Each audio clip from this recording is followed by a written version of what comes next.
ৰধলা পথাৰত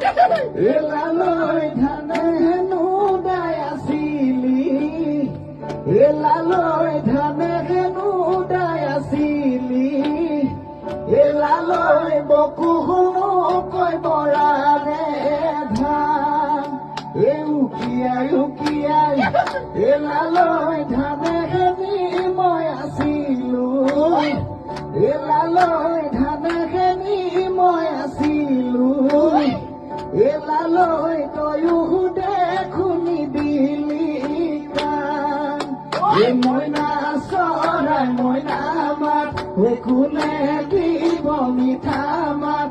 মইনা চৰাই মইনা মাত কোনে দিব মিঠা মাত কোনে ৰান্ধি খুৱাব কোনে ৰান্ধি খুৱাব